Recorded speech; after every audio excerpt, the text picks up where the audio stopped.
Class 9 का अपन ये chapter कर रहे थे, economic importance of bacteria and fungi में अपन ने इकोनॉमिक इम्पोर्टेंस ऑफ बैक्टीरिया में बैक्टीरिया की जनरल स्टडी कर चुके हैं अपन। आज अपन देखेंगे useful role of bacteria in medicine, यानी मेडिसिनल सेक्टर जो है उसमें किस तरीके से इसका रोल है बैक्टीरिया का।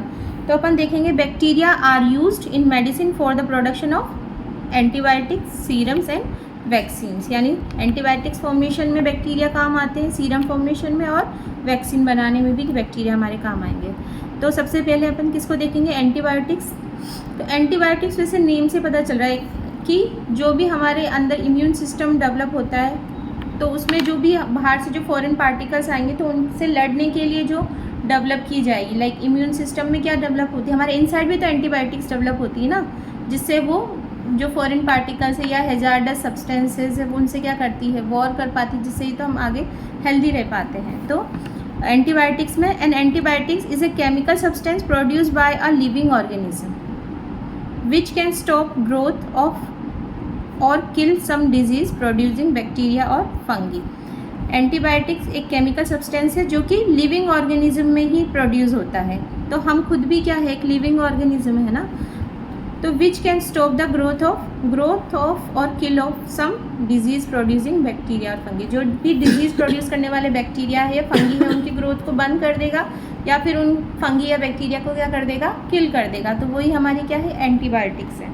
तो ये हम बाहर से भी ले सकते हैं और कईयों की इम्यून सिस्टम अच्छा होता है। Produced by living micro organism, मतलब बैक्टीरिया लिविंग माइक्रो ऑर्गेनिज्म है जो प्रोड्यूस करती है। हाँ, लिविंग माइक्रो ऑर्गेनिज्म। तो अपन बैक्टीरिया के सेंस में पढ़ रहे हैं इसलिए माइक्रो ऑर्गेनिज्म होती है, पर एक्चुअल में हमारी बॉडी भी एंटीबायोटिक डेवलप करती है। एक पर्सन का ब्लड दूसरे पर्सन में, बॉडी के अंदर बैक्टीरिया होता है वही तो डेवलप करता होगा, वो भी हमारी बॉडी में भी अपन ने पढ़ा था ना पिछली क्लास में, बॉडी के अंदर भी बहुत थाउजेंड्स ऑफ बैक्टीरिया होते हैं। जैसे एक पर्सन का ब्लड दूसरे पर्सन को बिना चेक करे क्यों नहीं चढ़ाते, क्यों नहीं मतलब देते, डोनर और जो होता है रेसिपिएंट में ब्लड ग्रुप सेम होना चाहिए, और ब्लड ग्रुप सेम होने के बाद उनमें RH फैक्टर यानी कि पॉजिटिव नेगेटिव जिसे बोलते हैं वो भी सेम होना चाहिए, तभी होता है। तो इसीलिए होता है क्योंकि एक अपन ने ब्लड ग्रुप चैप्टर में मतलब पढ़ा था ना कि उसमें एंटीबॉडीज़ होती है, किसी में होती किसी में नहीं होती, जैसे O में नहीं होती, O नेगेटिव में, वैसे से ही तो हमारी बॉडी में एंटीबायोटिक्स डेवलप होते हैं। पर अपन अभी माइक्रो ऑर्गेनिज्म के यानी कि बैक्टीरिया के सेंस में पढ़ रहे हैं, तो ये समझ में आ गया तुम्हें। चलो, today we know of dozen of antibiotics widely used in the treatment of numerous infection such as streptomycin, chloromycetin, tetracycline, penicillin, so on. यानी कि ट्रीटमेंट के लिए बहुत सारे जो bacteria dozens of antibiotics develop करते हैं। तो उसमें से कौन कौन सी एंटीबायोटिक्स है, इनमें से पेनिसिलिन को तो जानती होगी, सुना हुआ नाम होगा, बाकी देखा नहीं, सुना हो या नहीं सुना हो कोई बात नहीं, पर इसको तो सब जानते हैं पेनिसिलिन को, तो है ना। तो सबसे पहले पेनिसिलिन का स्टडी कर लेते हैं। The first produce antibiotic from a fungus. हाँ सॉरी, पेनिसिलिन जो है वो एंटीबायोटिक्स किससे डेवलप होती है, हमारी फंगस के थ्रू होती है। ठीक, जो अलेक्जेंडर फ्लेमिंग है observe the some bacteria growing in a culture were destroy by a accidental contamination of a mold Penicillium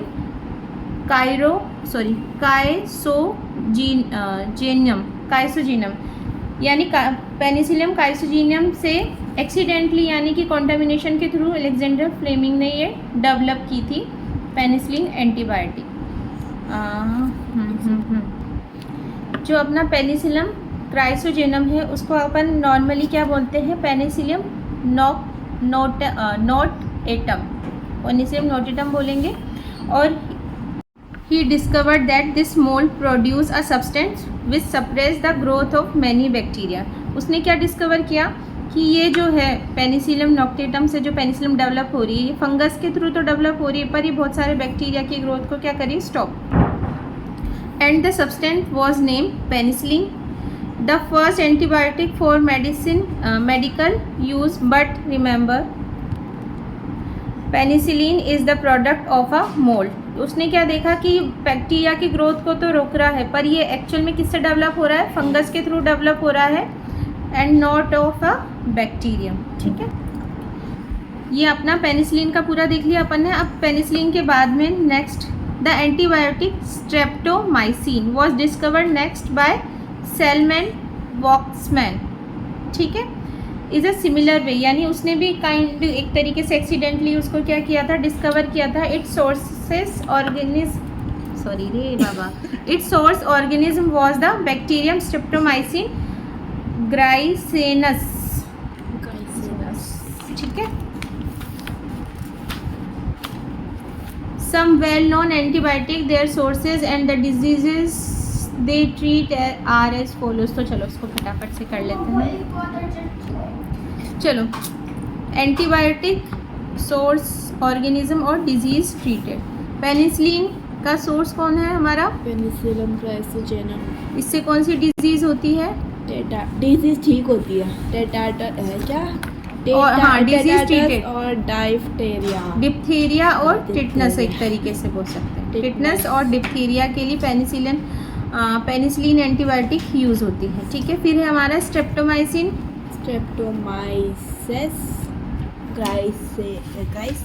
हाँ ग्राइसियस। इससे कौन सी डिजीज ट्रीट की जाती है? ट्यूबरक्लोसिस। थर्ड है अपना क्लोरोटेट्रासाइक्लिन, साइक्लिन, हाँ साइक्लिन, हाँ। स्ट्रेप्टोमाइसिस ऑरियोफेसियंस, फेशियंस, इससे टाइफाइड के लिए, टाइफाइड जो होता है ना अपन बोलते हैं। फिर है इरिथ्रोमाइसिन, एरिथ्रोमाइसिन, हाँ नहीं वो तो एजिथ्रोमाइसिन था। सच्चा कौन सा बैक्टीरिया, कौन सा ऑर्गेनिज्म है?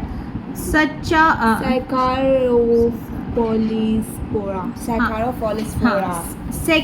सेकेरोपोलिस्फोरा एरिथ्रिया।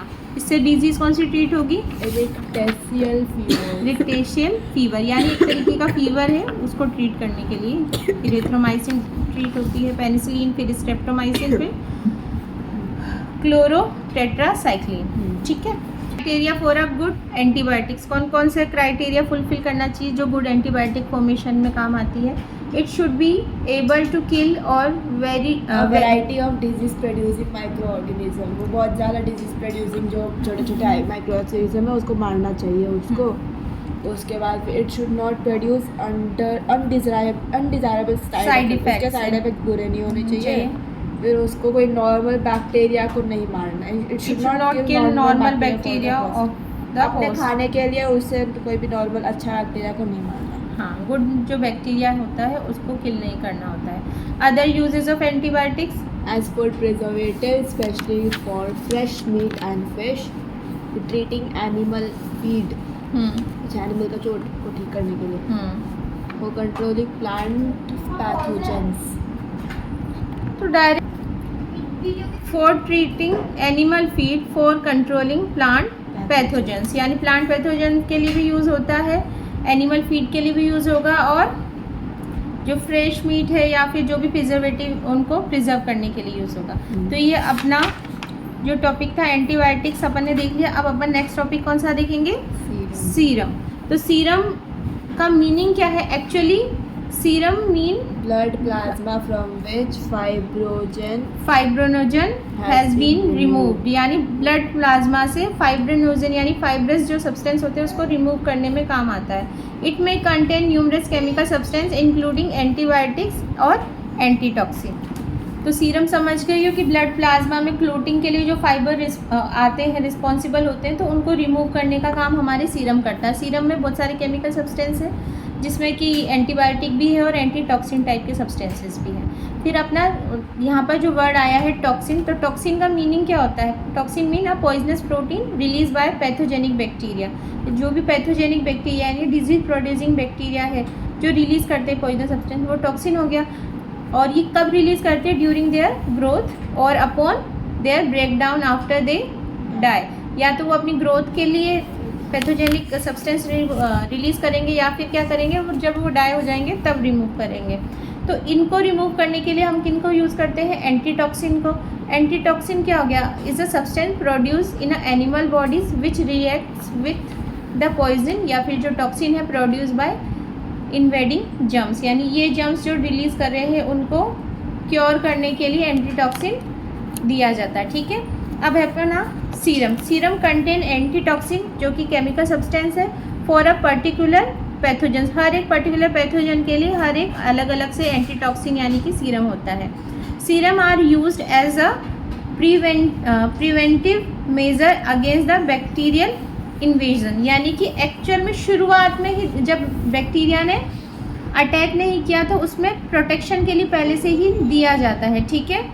For preparing serum a small dose of bacterial toxin is introduce into the blood of healthy animals such as horse और काव, यानी जो बैक्टीरिया का जो टॉक्सिन सब्सटेंस है वो हेल्दी एनिमल चाहे हॉर्स है या काव है उसमें क्या कर देंगे, इंसर्ट कर देंगे, और उसके बाद जो उन एनिमल की बॉडी में उसको न्यूट्रलाइज करने के लिए जो डेवलप होगा एंटीटॉक्सिन, यानी the body produce antitoxin to neutralize the effect of toxin.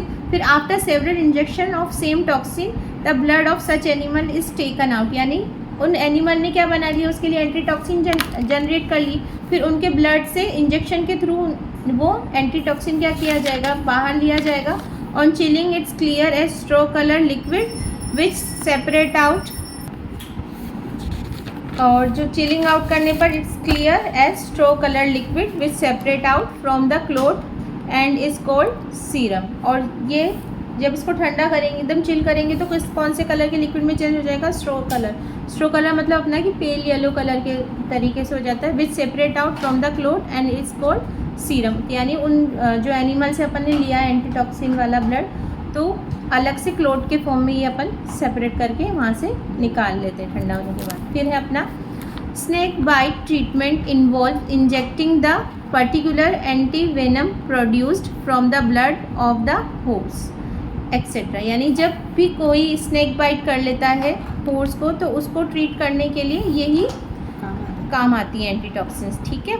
In the same manner as given above, ठीक है। अब हमारा genetic engineering has made it possible to produce the human genes in certain bacteria like Escherichia coli, जिसको अपन short में बोलते हैं ई coli, ठीक है। ई कोलाई, इको ई डॉट है ना तो ई अलग से हो गया ई कोलाई, ठीक है। तो जेनेटिक इंजीनियरिंग में अपन कैसे देखते हैं, it possible to produce human genes to certain bacteria like, यानी कि ह्यूमन जीन्स में कुछ भी चेंजेस करने के लिए जेनेटिक इंजीनियरिंग में ये बैक्टीरिया भी रिस्पॉन्सिबल है, ई कोलाई यानी Escherichia coli. This bacterial culture grow very rapidly, बहुत जल्दी ग्रो करता है। The particular gene dependent product are extracted from these bacteria, यानी उस जीन इसकी ग्रोथ बहुत जल्दी होती है तो पर्टिकुलर जीन जो इसके साथ में अटैच किया गया है जेनेटिक इंजीनियरिंग के थ्रू तो वो भी क्या करेगा, बहुत जल्दी ग्रो करेगा।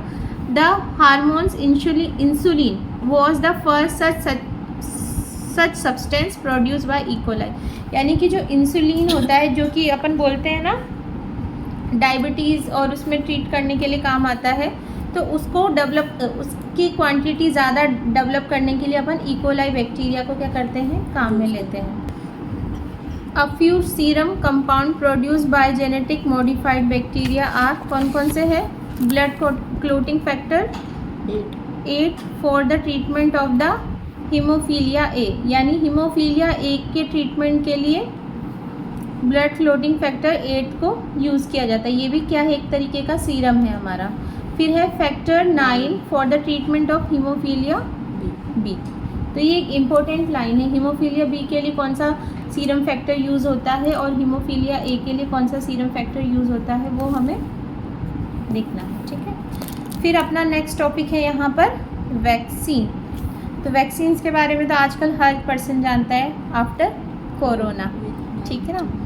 तो वैक्सीन क्या है, vaccine a preparation consisting of weakened germ और डेड जर्म सब्सटेंस, यानी वैक्सीन बनाने के वैक्सीन में कैसे प्रिपेयर किया जाता है, जो भी डेड जर्म है या फिर जो भी वीकेंड जर्म है वो हमारी बॉडी में इंसर्ट करा के हमारी बॉडी की इम्यूनिटी उसके अगेंस्ट डेवलप करके वैक्सीन यही काम करता है ना। वैसे तो वैक्सीनेशन की प्रोसेस में क्या होता है, इंट्रोडक्शन ऑफ वीकेंड जर्म और dead germ substances into the body for developing resistance to a particular disease, यानी उसको जब हमारी बॉडी में एंटर करा देंगे इस वैक्सीन को तो वो हमारी बॉडी में क्या डेवलप करेगा, एंटीबॉडीज़ डेवलप करेगा उसको रेजिस्ट करने के लिए, यानी हमारा इम्यून सिस्टम को क्या करेगा, स्ट्रॉन्ग करेगा। और एक्चुअल में इसमें वीकेंड और डेड जर्म इसलिए इंसर्ट कराते हैं एकदम वाइट ब्लड सेल्स वो सब जर्म से फाइट करेगा और अपने लिए वो इम्यून करेगा अपना बॉडी को वो वाला पर्टिकुलर डिजीज के लिए, ताकि बाद में जब वो वाला डिजीज एक्चुअल में तो वो उससे लड़ सके। ठीक है, हम लोग लेकिन ये गारंटी नहीं दे सकते कि वैक्सीन से हम लोग ठीक ही होंगे, इसलिए क्या पता वो वाला डिजीज और ज़्यादा स्ट्रॉन्ग। हाँ हो सकता है वो दूसरे तरीके का वायरस अटैक करेगा तो वो वाला वैक्सीन उसके लिए थोड़ी ना रिस्पॉन्सिबल होगा।